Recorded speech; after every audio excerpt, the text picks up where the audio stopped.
it is time once again to take a look at our Major League Baseball Power Rankings for this week. And of course, I'm ready to be hurt again, Jesse. I know that the Diamondbacks aren't going to be on this list, but let's talk about who is on this list. I will say, the Diamondbacks aren't too far away from being close on this list. They're sniffing the list. Because, it feels like there's still about maybe like 8 or 9 teams that you can pretty clearly consider good in Major League Baseball, and then there's kind of everyone else. So that's very true. With even less in the National League side. My God. Yes, absolutely. But yeah, running through these real quick, we got the Yankees at number 1, Phillies 2, Orioles 3, Dodgers 4, Guardians 5, Brewers at 6, the Seattle Mariners at number 7, Atlanta Braves at 8, Kansas City Royals 9, and then I had the San Diego Padres at number 10. Could have gone a few different directions there. People might be angry that I don't have the Minnesota Twins at number 10.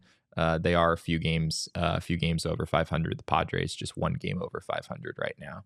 But I don't know which team is in the playoffs right now. Are either team in the playoff right now? Yeah, I think they both are. Okay. The American League's third wild card spot is I believe it's the Twins at 35 and 32. So even in the American League, you don't necessarily need an outstanding record right now to be in the playoff picture. But what stands out here, we've got the Brewers moving up 3 spots. Yeah. To number 6. Explain yourself. I didn't really realize that I did that until right now. But I don't know. Like it just, the Kansas City Royals not the Kansas City Royals. The Atlanta Braves are just not playing particularly good baseball right now. Considerably. They are only 6 games over 500. They have gone 4-7 over the last couple of weeks. So the Braves are trending downward for sure, and the Brewers are just kind of staying afloat. You know, they're just kind of hanging in there. They're 39 and 28 right now. They do have a better record than everyone below them. So I don't think it's outrageous to have them at number 6. But it feels like there's sort of 2 tiers here. There's like the elite teams at the top, which is probably just Yankees, Phillies, Orioles, Dodgers. And then there's the clearly good teams here in the middle: Guardians, Brewers, Mariners, Braves, Royals is probably where I would stop that. And then it's just a whole lot of mediocrity around Major League Baseball. That's sort of the state of the league right now. Well, and again, that's a good reason why when you are a Diamondbacks fan, there's no reason right now to be looking at the wild card standings, because they're in it enough, but things are going to change every single day. And there's going to be weird instances like Elise is addressing, and people in the chat are addressing, about how like this Padres team we just faced got swept by the Angels. And again, that's the last night's win was great, but don't get me wrong, the Diamondbacks have been at times incapable of scoring more than 4 runs. So it is not out of the question that with what the Angels did last night, it could have been enough to beat this Diamondbacks team, right? So realistically, it goes back to what I was saying yesterday about the Reds.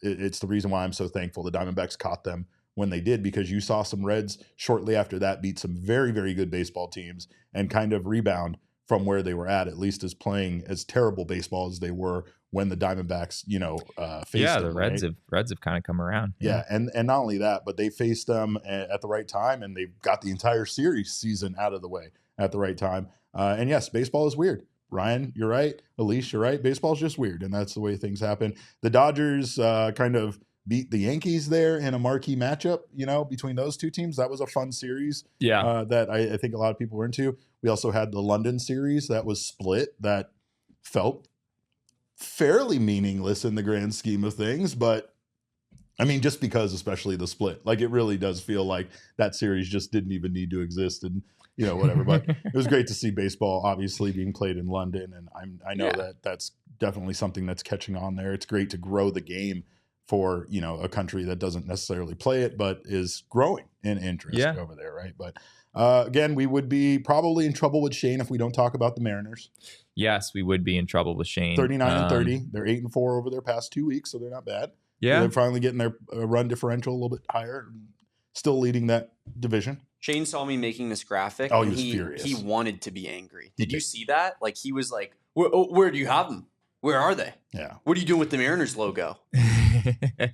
The Mariners are plus 11 in terms of run differential, which I think is that is the worst run differential of any team on our top 10 here. So, but it also feels like with the Mariners, they're just the kind of team that's built to win a lot of low scoring close games. They have Brian Wu back. Their starting rotation is just sort of absolute insanity at this point.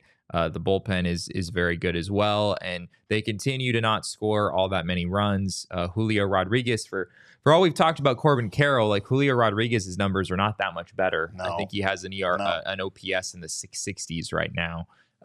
So they need to get him going. They need to get some of the guys they acquired over the offseason going as well. Josh Rojas can't do everything he can do most things for the Mariners offense. He can't do everything. I think he can do everything. Maybe he can do everything. I don't know. But yeah, the Mariners are a good team. Josh Rojas for Geno Suarez. Who says no? The Mariners just do. Straight up. Yeah, the Mariners no? would definitely say no. Right. Yeah, I would say no to that. A couple of, but what if we were like, hey, but like Josh Rojas is ours? Yeah. You don't think that's convincing? Right, like he's from here. Yeah, he's in Arizona. You don't think that's convincing, Jesse? You guys already had Geno take backs. Yeah, you guys or no love take him. backs or whatever. I mean, like switchies. I don't know. Uno reverse card. Yeah, Uno reverse. Please, Uno reverse card this situation. No, because then we have to give Josh Rojas back for Stewald, and then that's different. I was gonna say if you play the reverse card, you don't get Geno back. That would be an interesting situation.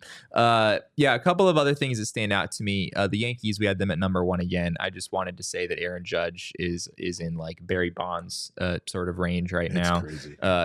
He is slashing 309, 437, 712. 712. He is slugging 712. 712. And that's after he had a pretty abysmal April by his standards. Oh my God. I don't have it in front of me, but if we were to look up Aaron Judge's stats since around the end of April, the beginning of May, I'm pretty sure it would be very Barry Bonds-esque. He's been that level of good over the last month and a half.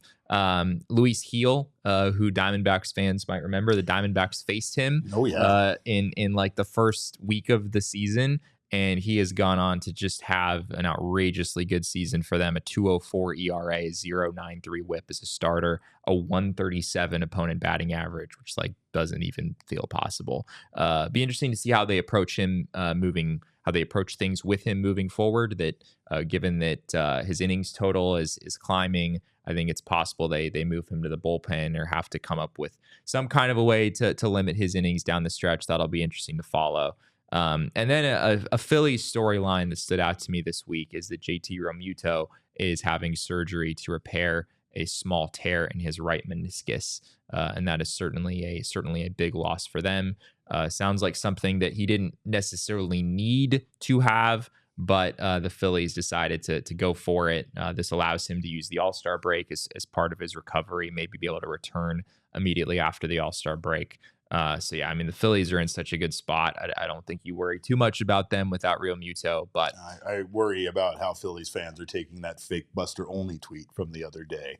That's what I worry about. Wait, which one? There were a lot of fun fake Buster Only tweets. It was mostly the one that said that they had traded for Luis Robert Jr. Oh, was that okay? Yeah, that was one of the ones, and okay. that really crushed Phillies fans, like in a way that I can't explain enough. Fake Buster Only also tweeted out that Francisco Lindor had been traded from the Mets to the Oakland A's. That was another favorite of that. Well, he also tweeted out that Shohei Ohtani has been banned for life from Major League Baseball. Probably the best not one. mistaken. That's probably the best one. Not to mention the fact that we had him tweet out, "I don't know who this Buster person is," and then immediately start tweeting out trades, which was hilarious to me. I have a Aaron Judge stats I want to read because I just did some research on it real quick, and it's unbelievable.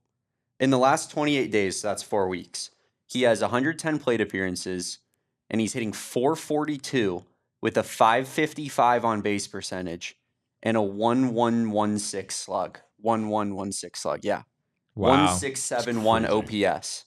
1671 OPS. Yeah. That's in 4 weeks. That's not ridiculous. like a small sample size. It is not.